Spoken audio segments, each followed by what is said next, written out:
اسلامیات class matric unit 1 تا 12 course code number 201۔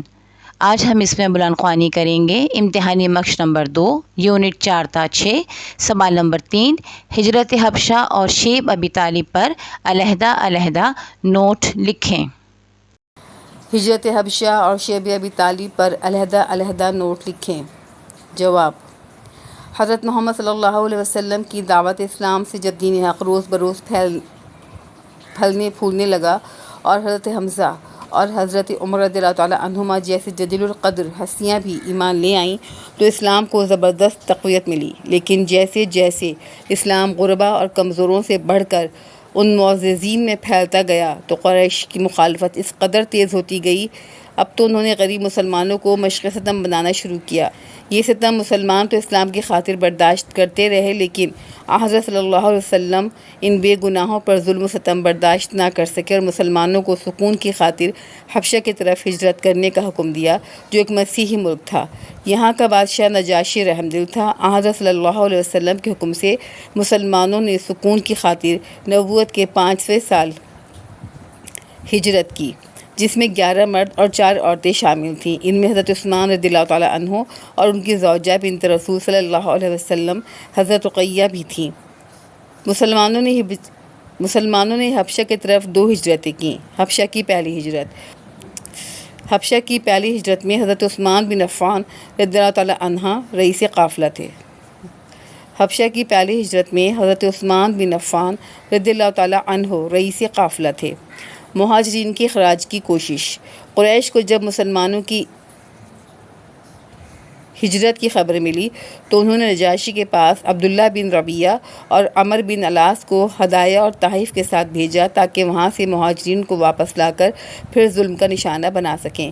قریش کی یہ سفارتکار جب نجاشی کے دربار میں پہنچے تو اس کو مسلمانوں کے خلاف بھڑکایا۔ نجاشی نے مسلمانوں کو دربار میں بلایا اور چند سوالات کیے۔ ان سوالات کے جوابات حضرت جعفر طیار رضی اللہ تعالیٰ عنہ نے دیے۔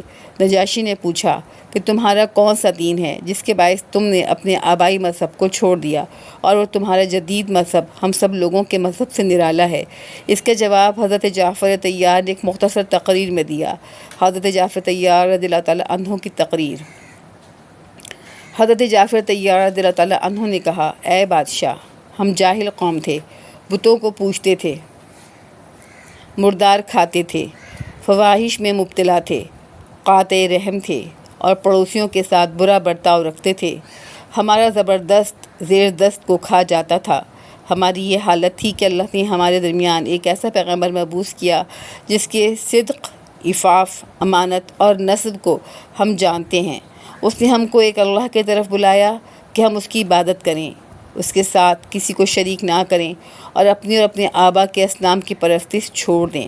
اس نے ہم کو سچ بولنے، امانت ادا کرنے، صلہ رحمی کرنے، پڑوسیوں کے ساتھ حسن سلوک سے پیش آنے، حرام باتوں اور خون ریزی سے بچنے کا حکم دیا، فواحش سے، جھوٹ بولنے سے، یتیم کا مال کھانے سے، عفیفہ عورتوں پر تہمت لگانے سے منع کیا، صوم و صلاۃ اور زکوٰۃ کا حکم دیا۔ ہم نے اس کو اللہ کا رسول مانا اور ہم اس پر ایمان لائے۔ اب جب کہ ہم نے شرک چھوڑ کر خدا پرستی اختیار کی اور حلال کو حلال اور حرام کو حرام جانا تو اس پر ہماری قوم ہماری دشمن ہو گئی اور ہم کو طرح طرح کی تکلیفیں پہنچانے لگی کہ ہم خدا پرستی کو چھوڑ کر پھر سے بت پرستی شروع کر دیں۔ نجاشی نے قرآن سننے کی خواہش کی تو حضرت جعفر طیار رضی اللہ تعالیٰ عنہ نے سورہ مریم کی ابتدائی آیات سنائیں۔ نجاشی اور اس کے درباری اس قدر متاثر ہوئے کہ روتے روتے ان کی داڑھیاں تر ہو گئیں۔ نجاشی نے کہا: یہ اور عیسیٰ علیہ السلام کا لائے ہوا مذہب ایک ہی چراغ کے 2 پرتوں ہیں۔ قریش کے وفد نے نجاشی سے کہا کہ مسلمانوں سے حضرت عیسیٰ علیہ السلام کے متعلق ان کا عقیدہ دریافت کریں، تو نجاشی نے سوال کیا کہ حضرت عیسیٰ علیہ السلام کے متعلق کیا عقیدہ رکھتے ہو؟ حضرت جعفر طیار رضی اللہ تعالیٰ عنہ نے جواب دیا: ہماری کتاب کی روح سے وہ اللہ کے بندے اور اس کے رسول ہیں اور اس کی روح ہیں۔ نجاشی نے زمین پر ہاتھ مار کر ایک تنکا اٹھایا اور کہا: تم جو کہتے ہو حضرت عیسیٰ علیہ السلام اس تنکے کے برابر بھی زیادہ نہیں۔ اس پر قریش کے لوگوں میں بہت بے چینی پھیلی اور قریش کی سفارت ناکام رہی۔ حبشہ کی دوسری ہجرت۔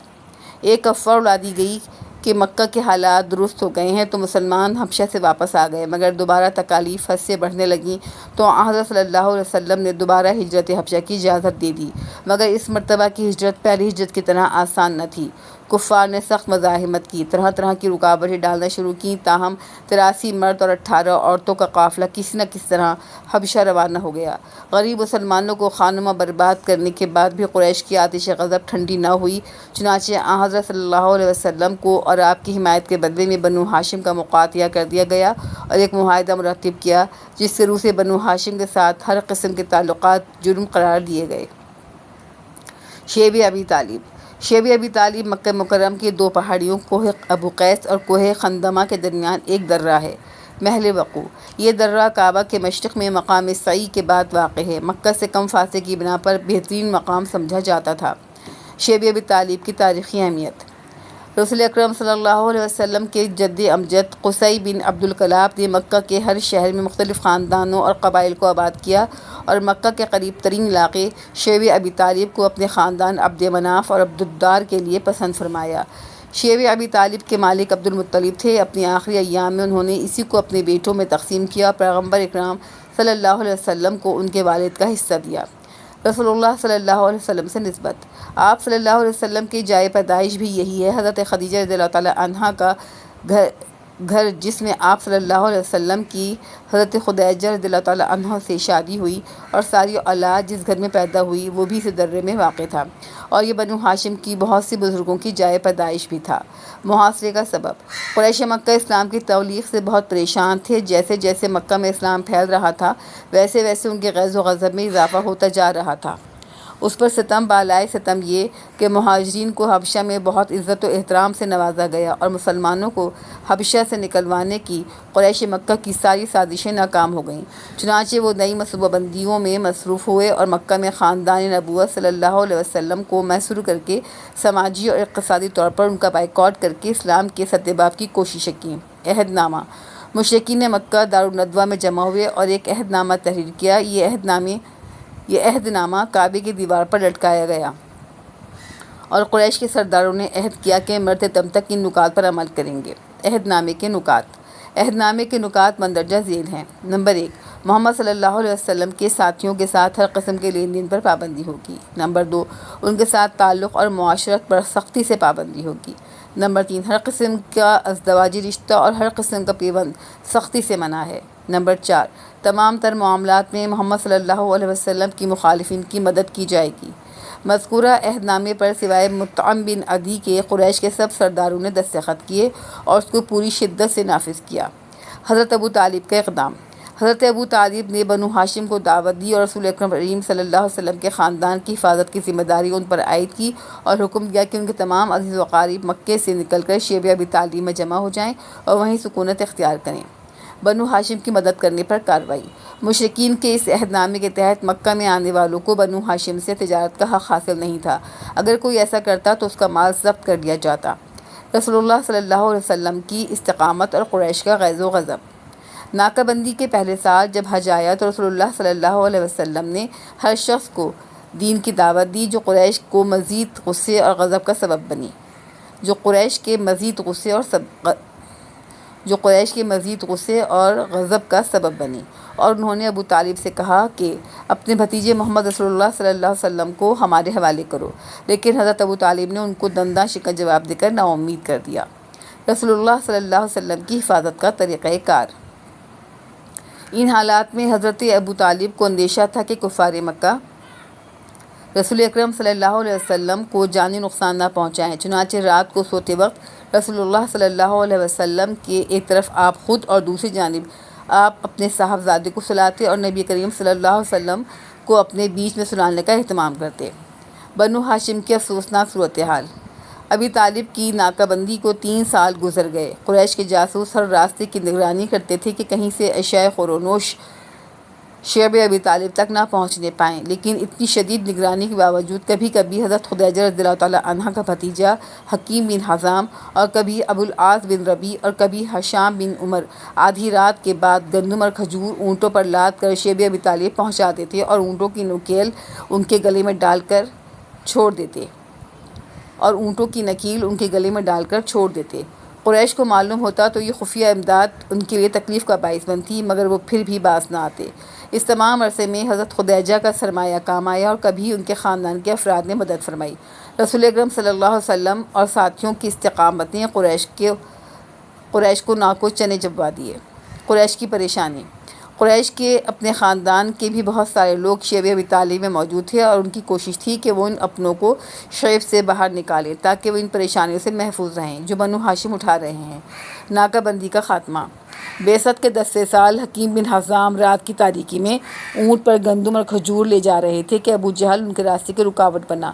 جھگڑا بڑھا تو دوسرے لوگوں نے مداخلت کی اور ابو جہل کو لعنت ملامت کی۔ آہستہ آہستہ قریش کے دوسرے سرداران کو اپنے کیے پر ندامت ہوئی اور وہ بنو ہاشم کی حمایت کرنے لگے۔ ان کا کہنا تھا کہ ایسا کیوں ہو کہ بنی مخزوم نعمتوں میں کھیلیں اور بنو ہاشم اور بنو عبد المطلب مشقتیں جھیلیں۔ عہد نامے کا خاتمہ۔ آخرکار سب نے مطالبہ کیا کہ اس معاہدے کو منسوخ ہونا چاہیے۔ عہد نامے میں شریک بعض افراد نے اس عہد نامے کو پھاڑنے کا فیصلہ کیا۔ تاریخ کی کتابوں میں ملتا ہے کہ جب قریش عہد نامے کو پھاڑنے گئے تو انہوں نے دیکھا کہ دیمک نے پورا عہد نامہ چاٹ لیا ہے اور صرف بسمک اللہم باقی ہے۔ ابن ہشام نے بعض اہل علم سے نقل کیا ہے کہ ابو طالب نے قریش سے آ کر کہا کہ میرے بھتیجے کا کہنا ہے کہ دیمک نے سارا عہد نامہ چاٹ لیا ہے اور صرف بسمک اللہم باقی ہے۔ جا کر دیکھو، اگر یہ سچ ہے تو محاصرہ اٹھاؤ اور اگر یہ غلط ہے تو میں خود انہیں تمہارے حوالے کر دوں گا۔ قریش نے جب جا کر دیکھا تو ایسا ہی پایا، لہٰذا محاصرہ اٹھا لیا۔ سوق اللیل۔ فی زمانہ شیب ابی طالب کا کچھ حصہ سوق اللیل کے نام سے واقع ہے، باقی تمام حصہ مسجد حرام کی توسیع میں مسجد حرام کا حصہ بن چکا ہے۔ حرف آخر۔ بعثت کے 7ویں سال مشرکین مکہ نے رسول اکرم صلی اللہ علیہ وسلم، بنو ہاشم اور اولاد عبد المطلب کو اس مقام پر 3 سال کے لیے اقتصادی اور سماجی محاصرے میں رکھا، جہاں انہیں شدید مشقتیں برداشت کرنی پڑیں، مگر ان کے پاس استقامت میں تبدیلی نہ آئی، اور بالآخر 3 سال کی شدید مشقت، مصائب و آلام پر صبر و استقلال نے یہ دن بھی دکھایا کہ قریش مکہ کو اپنے اس معاہدے پر شرمندگی ہوئی اور انہوں نے اس معاہدے کو منسوخ کرنے کا فیصلہ کیا۔